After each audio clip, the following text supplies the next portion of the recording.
please welcome Dr. Rashi Parker to the stage.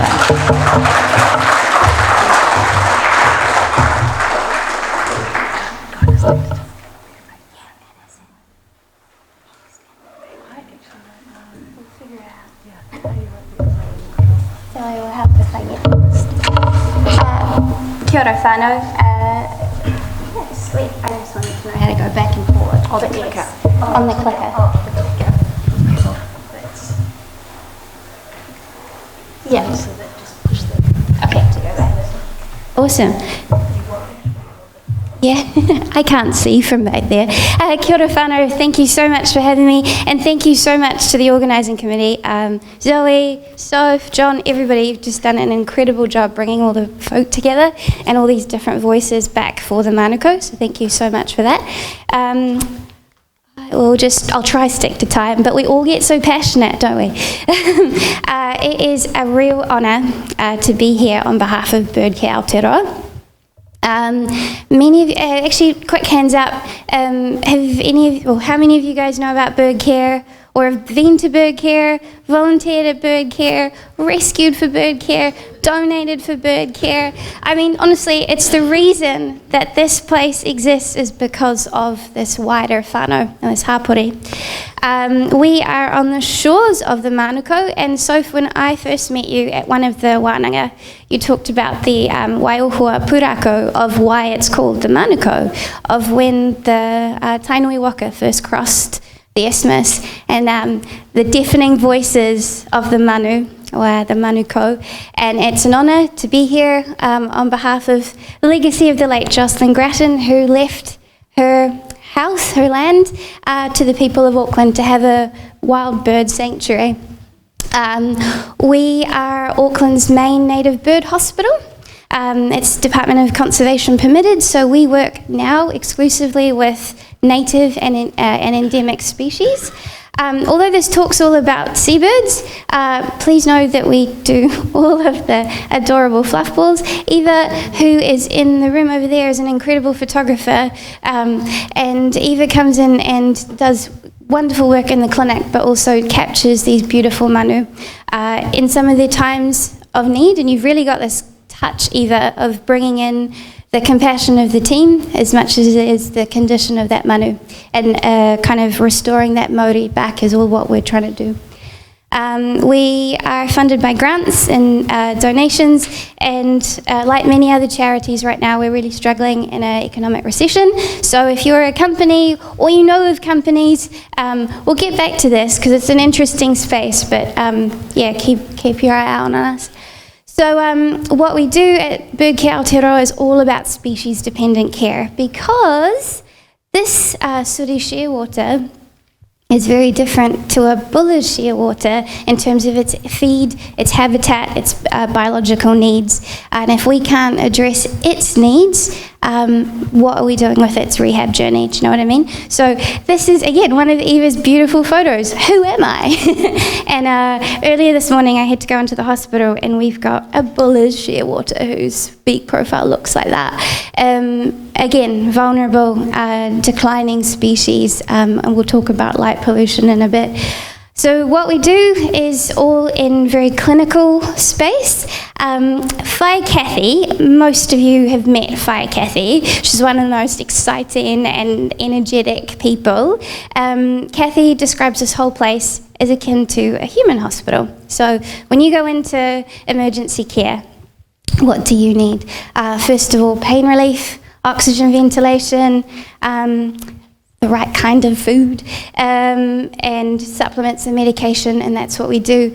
But we also have this additional massive requirement of heating and also swimming pools, especially for seabirds, because birds, when they're stressed out, the thing that they lose is their ability to thermoregulate. So we have a huge heating bill. We also need to make sure that they're physiologically recovering. And so there's a lot of swim training sessions as well. The work that we do is always reactive. It's always at the bottom of the cliff.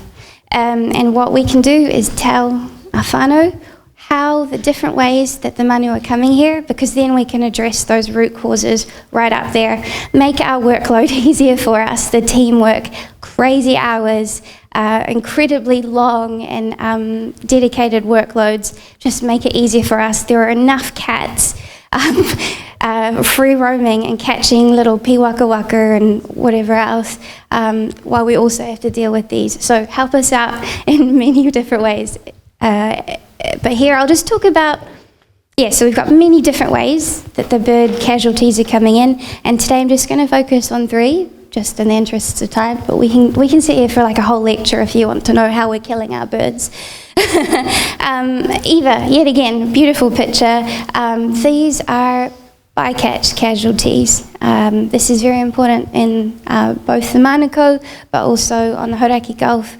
Pooja, an incredible hospital assistant, came in the other day with some photos, and she said, "Hey, are we still advocating on fishing hooks?" And I said, "Yeah, of course we are. Why, what's up?" She said, "Oh, we're so concentrated on light pollution. I thought we'd forgotten to tell people about fishing casualties." So this year, I quickly looked up on our database. It looks like we've had 8 fishing casualties, or at least with the word fish hook in the admission notes. It could be more, like fishing lines and other words, but I didn't find them very quickly.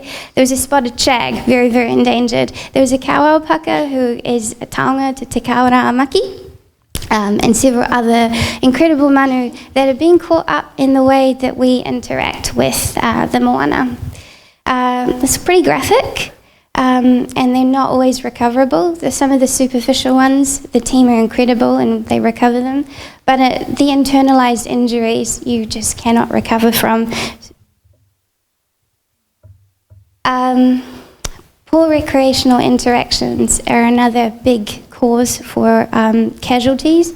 I'm not going to show you the dog attacks. These 2 are young korora, little blue penguins. They're not found anywhere else in the world. The world's tiniest penguins, some people call them fairy penguins. They've both got amputations. So they've actually long amputations, so the skin had actually formed scar tissue. The suspicion is that they were caught in boating accidents and their flippers got clipped. These manu are already hungry. There's a scarcity of food out there, but they really can't hunt when they're like that. At the hospital, they were quickly fed and recovered, and these 2 actually both have a home in the zoo. So that's a nice story. I'm going to go ahead and then come back to something, because this is an exciting space. It was 128, I think it's now 133 as of this morning. We are getting these massive caseloads of seabirds, and we get that every autumn because, and mostly TT Cook's petrels. That one's actually a taiko, a black petrel. They come in with head injuries, with very poor feather condition. They're all grounded, which means they're unable to fly. These are seabirds. These are long-distance flyers. And so we've actually ruined quite a lot of their their breeding grounds. So most of their breeding is restricted to Aotearoa and Hauturu Toi. They return from all over the world in spring to exclusively breed around here. Some over in Poor Knights is the bull of shearwater we were talking about earlier. And while they're here on their summer holiday, they take the adults, do test flights fishing flights, fishing expeditions over the isthmus to the Tasman. And they go feed their bubbas.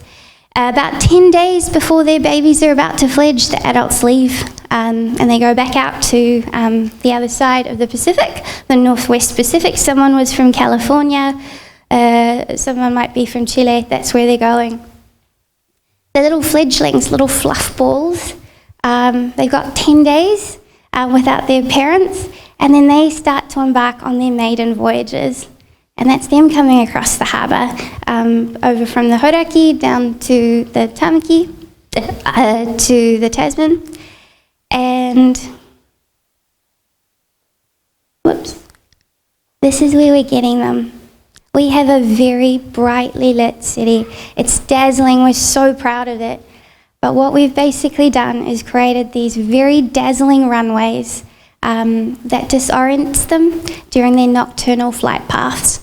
So this is a map of the rescues seen at Birdcare Aotearoa between 2018 and 2021. And what you see is a correlation between the night light brightness intensity and the spots of each dot is a rescue spot. That's 2018 to 2021. Auckland has changed since then. We've invested a lot more in LEDs that are in that white spectrum.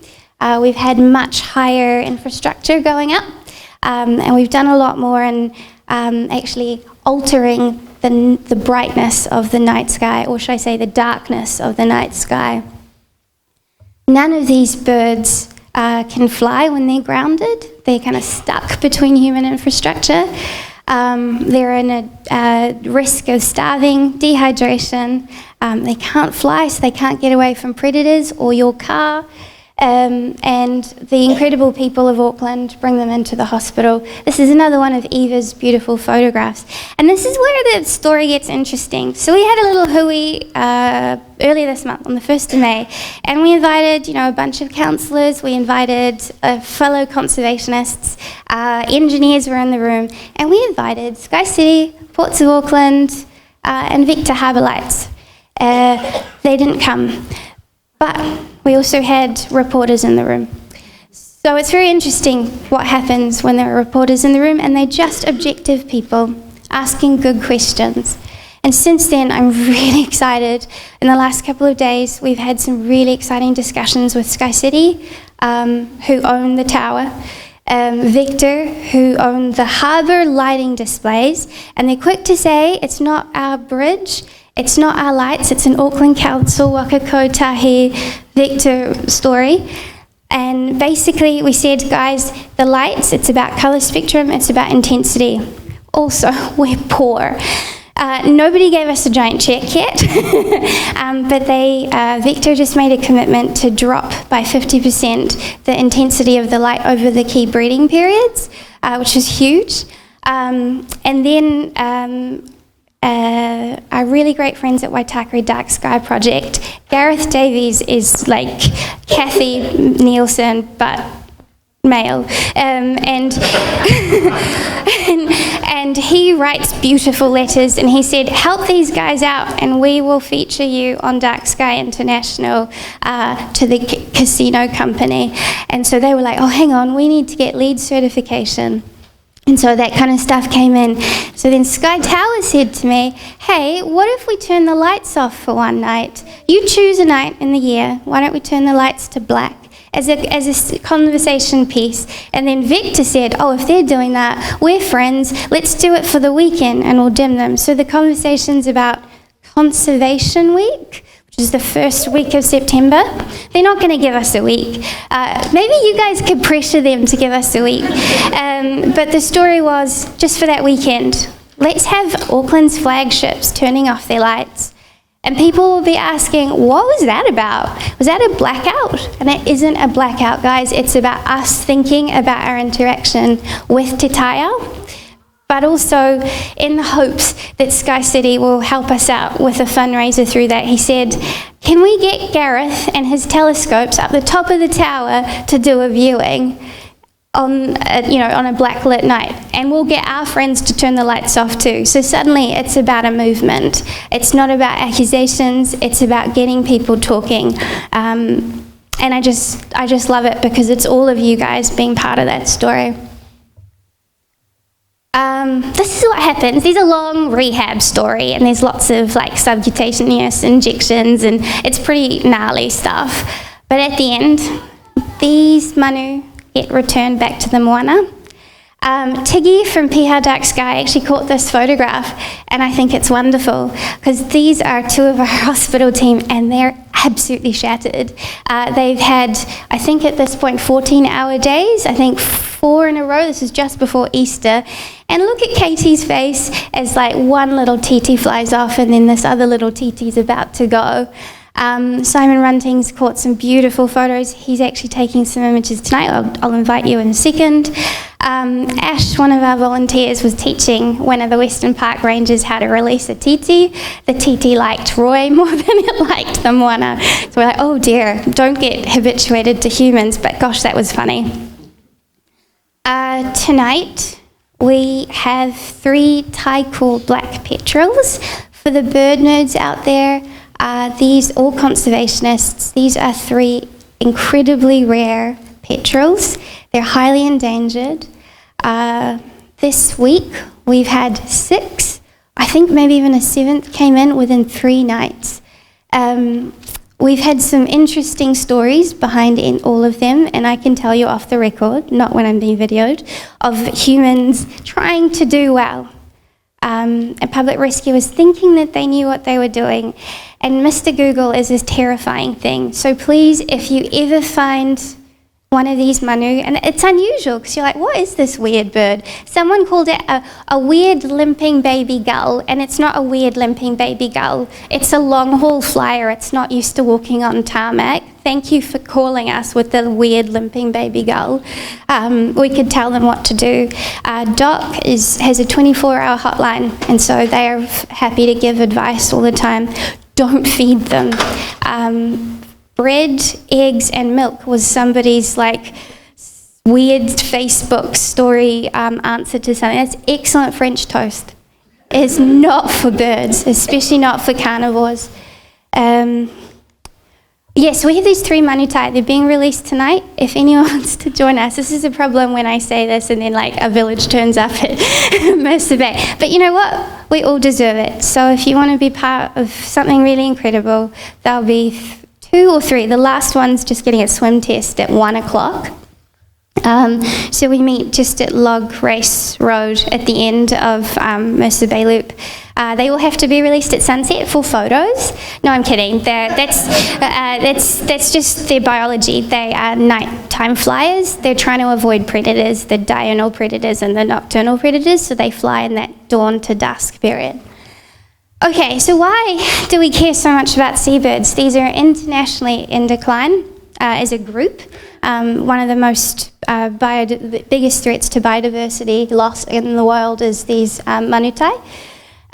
This is Jono. He's trying to restart the gut of this poor titi because when they come in, they can't eat. Their GI tracts, their gastrointestinal tracts are really not going like they're supposed to.